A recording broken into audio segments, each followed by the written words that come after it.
everybody loves an underdog. And the thought that David can occasionally overcome Goliath is part of what makes sport one of the most popular pastimes on the planet.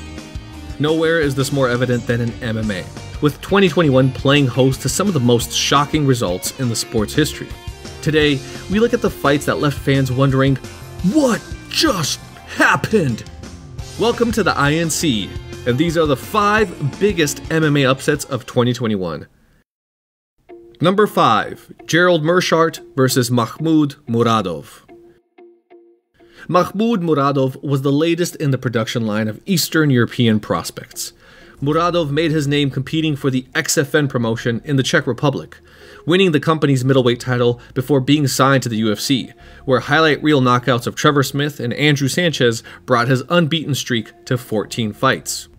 In the summer of this year, Muradov was booked against a 46-fight veteran, Gerald Meerschaert, who had never won more than 2 fights in a row since joining the UFC in 2016, and had infamously come unstuck the latest time he faced a touted prospect. Just like that! One and done! Muradov justified why he was the minus 700 favorite, catching the slow-starting Meerschaert with a counter right and leaving the veteran facing several heavy shots for the majority of the round. Meerschaert was able to survive the onslaught and even landed his own power strikes to end the first round. But critics knew he needed to fight on the ground if he wanted a chance against Muradov. A scrappy takedown and rear naked choke later saw GM3 justify the game plan. And he's close to Lunga. What a win for Gerald Meerschaert to underdog on the card. Cash in the ticket tonight. The loss marked the first loss of Muradov's UFC tenure and his first in MMA since 2016, while Meerschaert was rewarded for his heroics with a second straight Performance of the Night bonus. Muradov hasn't fought since the match back in August, while Meerschaert used his newfound confidence to claim a win over Dustin Stoltzfus, marking the first 3-fight winning streak of the veteran's UFC career. Number 4. Ben Parrish vs. Christian Edwards. 2021 was the year Bellator's young fighter policy finally came to fruition, with homegrown stars including AJ McKee, Valentin Moldavsky, and Austin Vanderford finding success in the promotion over the past 12 months. One of its forgotten stars, however, was Christian Edwards. The Jackson Wink prospect was riding a 4-fight winning streak since signing for the promotion in 2019, with a decision win over Simon Biong in June moving him to the light heavyweight top 10. At Bellator 266, Edwards took on 4-1 Ben Big Tuna Parrish, who hadn't competed in MMA since 2019, and won little admirers with his cumbersome physique. It didn't take long for Tepilo's finest to make an impact in the promotion. Parrish just landed! It's on the left hand! Mamma mia!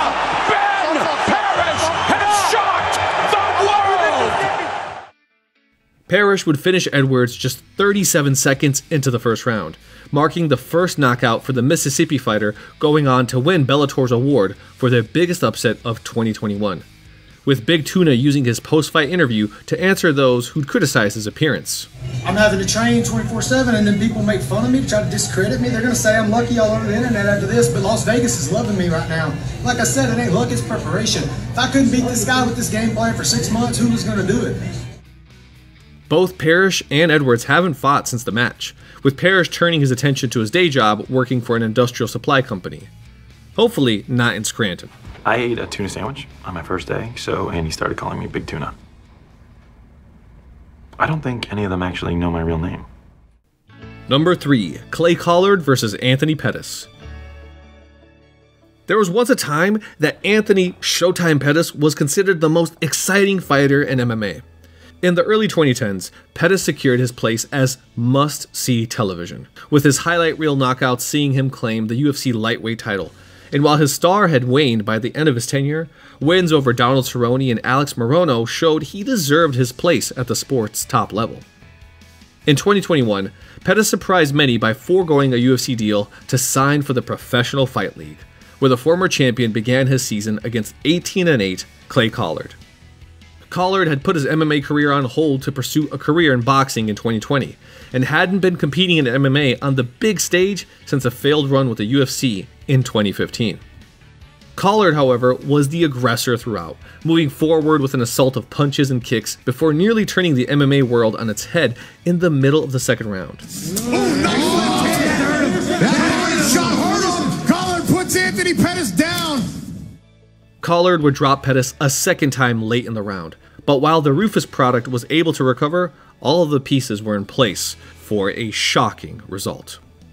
Pettis rallied late in the third round by rocking Collard with a head kick and knee combination, but it was too little too late. Collard held on for the unanimous decision and proved to Pettis the grass wouldn't be greener in his new surroundings. The fight would be the first of several upsets for the PFL this year. Two-time PFL champion Nathan Schulte stumbled out the block against Bellator veteran Marcin Held, while the unknown Abigail Montez derailed the MMA transition of a two-time Olympic boxing champion Claressa Shields. Pettis would get the chance to redeem his season against Brazilian fighter Raush Manfio, but another labored performance saw the former champion eliminated from the competition and facing serious questions over his short-term future in the sport. Number 2. Adriano Moraes versus Demetrius Johnson. In the eyes of some fans, Demetrius Johnson is the greatest MMA fighter of all time. Between 2012 and 2018, Mighty Mouse was the undisputed king of the UFC flyweight division, a 9-time performance bonus winner and holding the record for the most title defenses in company history, before transitioning to one championship where he continued his form by winning his first 3 fights. In April of this year, Johnson got his first chance at company gold when he took on flyweight champion Adriano Moraes, a fight that served as the main event for one's first show on American television. Despite being an acclaimed submission threat, Moraes' portfolio faded when compared to Johnson, with some bookmakers backing the former UFC champion as a -800 favorite. After some early back and forth, Moraes was able to get the upper hand on the ground, utilizing the size advantage many had highlighted during the pre-fight buildup. One differs from Western promotions in allowing knees to a downed opponent, and 2.5 minutes into the second round, Mighty Mouse had discovered this the hard way. Top position now for the champion. Throws a knee to the jaw. DJ's hurt. It's good night, Irene. The fight marked the first stoppage loss of Johnson's 35-fight career, sparking debate among Western fans about the legality of knees to a downed opponent. The fight coming a few weeks after a similar strike led to Aljamain Sterling winning the UFC bantamweight title by DQ. Mighty Mouse had been tipped for a return to action in December, where he'd take on Muay Thai phenom Rodtang as a part of a mixed rules bout for ONE's 10th anniversary show, only for the event to be cancelled on 4 weeks' notice. Despite the buzz surrounding his upset, ONE decided not to keep Moraes active in the months after the fight. It wouldn't be the first time the company benched a fighter who claimed an upset win over one of their biggest stars. Number 1. Juliana Pena versus Amanda Nunes. At the start of the year, Amanda Nunes was the toast of the UFC's top brass. Since winning the bantamweight title in 2016, Nunes embarked on a reign of terror over the sport's higher weight classes that saw her beat a who's who of MMA legends. And by 2021, the double champion was riding a 12-fight winning streak and regarded as the best female fighter in the world. Around the same time, Juliana Pena had claimed a labored win over Sarah McMahon at UFC 257, one that garnered little interest until Pena chose to speak her mind in the post-fight interview. Amanda Nunes, I want to fight you. This girl is fighting a girl who's only had 3 wins. Nobody's had a tougher road in the UFC except for me, and I want to fight Amanda. It's time for her to quit ducking. That's my fight. With a drought of contenders at women's bantamweight, the 10-4 Pena was given a title shot against Nunes in the co-main of UFC 269, with some bookmakers quoting the odds of 8-1 for the Vixen to pull off the upset. The beginning of the fight went the way many expected, as Nunes dropped Pena on multiple occasions with low calf kicks and neutralized the wrestler's supposed grappling advantage. The Brazilian left smirking at the ease of which she controlled the early stages. Knowing her back was against the wall, Pena utilized her Bart Simpson striking, and decided to go shot for shot with the hardest puncher in the division, a strategy which, surprisingly, started working. Pena continued to catch and increasingly gas Nunes before finally getting the fight to the mat. The Lioness was forced to submit 3 minutes into the second round.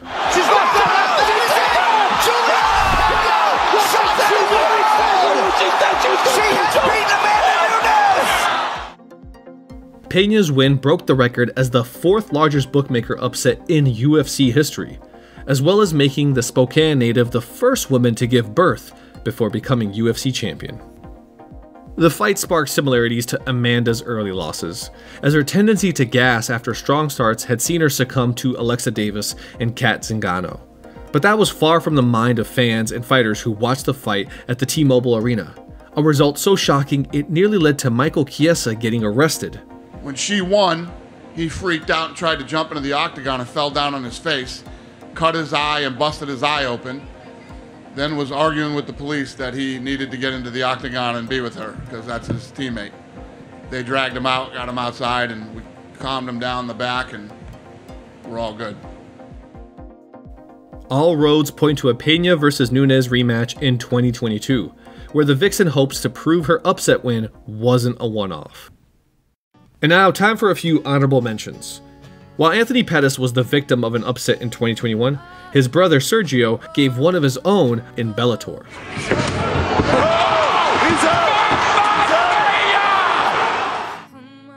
Derek Lewis was expected to succumb to Curtis Blades wrestling in February. A well-timed uppercut halted any of that nonsense. Morning Combat winning Best Programming at the World MMA Awards. Upsets do happen in MMA. Surprise. Hey, this is the INC. Please like, share, subscribe, and ring the bell so you never miss a video. Happy New Year!